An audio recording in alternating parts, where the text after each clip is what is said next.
नमस्कार, आपका बहुत स्वागत है टीवी7 भारत में। मैं हूं आपके साथ ऋतिका आवाना। उत्तर प्रदेश में विधान परिषद की 11 सीटों को लेकर बीजेपी के अंदर सियासी हलचल तेज है। जी हां, चुनाव को देखते हुए पार्टी में उम्मीदवारों के चयन की प्रक्रिया चल रही है, लेकिन कई दौर की बैठकों के बाद भी नामों पर अंतिम फैसला नहीं हो पाया है। बीजेपी के सामने सबसे बड़ी चुनौती ये है कि टिकट वितरण में संगठन के पुराने कार्यकर्ता, नए नेताओं और सामाजिक समीकरणों के बीच सही तालमेल कैसे बनाया जाए। बीजेपी के लिए विधान परिषद की 11 सीटें सिर्फ चुनावी संख्या नहीं है, बल्कि पार्टी की रणनीति और संगठन की मजबूती से भी जुड़ी हुई है। यही वजह है कि उम्मीदवारों के चयन को लेकर पार्टी नेतृत्व काफी सावधानी बरत रहा है। पार्टी चाहती है कि ऐसे चेहरों को मौका दिया जाए जो संगठन के लिए लंबे समय से काम कर रहे हैं और साथ ही चुनावी समीकरणों में भी फिट बैठते हैं। इसी मुद्दे को लेकर बीजेपी की कोर कमेटी की अहम बैठक हुई। बैठक में मुख्यमंत्री योगी आदित्यनाथ, दोनों उप मुख्यमंत्री और पार्टी के वरिष्ठ नेता शामिल हुए। बैठक में संभावित उम्मीदवारों के नाम पर विस्तार से चर्चा की गई, लेकिन कई दावेदार के चलते सहमति नहीं बन पाई।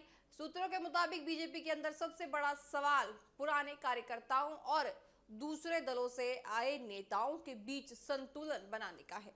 पार्टी का ये एक वर्ग चाहता है कि वर्ष से संगठन के लिए काम करने वाले कार्यकर्ताओं को विधान परिषद भेजा जाए। उनका तर्क है कि इससे पार्टी के समर्पित कार्यकर्ताओं का मनोबल बढ़ेगा और संगठन मजबूत होगा।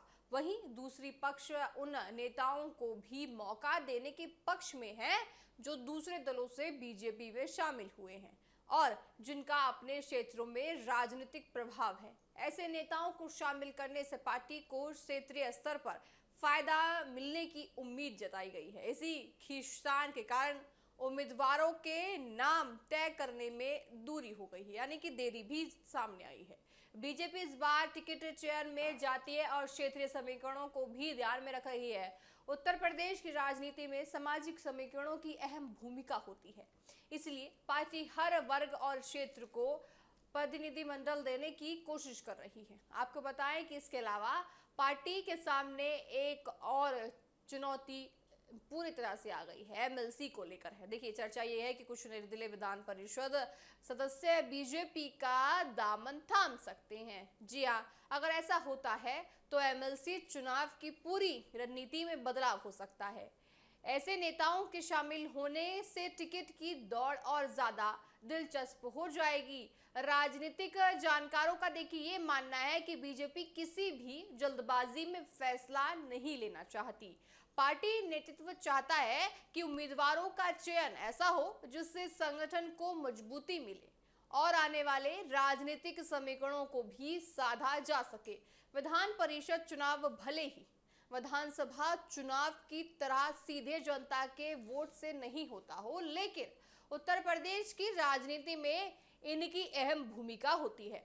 विधान परिषद के जरिए पार्टी संगठन के नेताओं को आगे बढ़ाने का मौका देती है और साथ ही सरकार के कामकाज में भी इसका महत्व होता है। अब सभी की नजर बीजेपी की अगली बैठक और उम्मीदवारों की अंतिम सूची पर टिकी हुई है। सवाल देखिए यही है कि पार्टी इस बार अपने पुराने कार्यकर्ताओं को प्राथमिकता देगी या फिर नए राजनीतिक चेहरों को मौका देकर आगे बड़ा कदम उठाएगी। देखिए, फिलहाल 11 एमएलसी सीटों को लेकर बीजेपी के अंदर मंथन जारी है और अंतिम फैसला पार्टी नेतृत्व की रणनीति पर निर्भर करेगा। चुनाव से पहले टिकट की इस जंग ने उत्तर प्रदेश की सियासत को और गर्म कर दिया है। देखा जाएगा कि आने वाले दिनों में उत्तर प्रदेश में क्या कुछ बदलता हुआ नजर आएगा और साथ ही एमएलसी में किस किस को मौका मिलता है। देखिए, बीजेपी पूरा फोकस करेगी कि विधानसभा चुनाव को मद्देनजर रखते हुए इन तमाम फैसलों को ले, ताकि संगठन पर कोई भी ज्यादा जवाब ना होता हो और साथ ही संगठन कमजोर भी ना हो। इसका भी पूरा ध्यान बीजेपी सरकार रखती हुई नजर आएगी।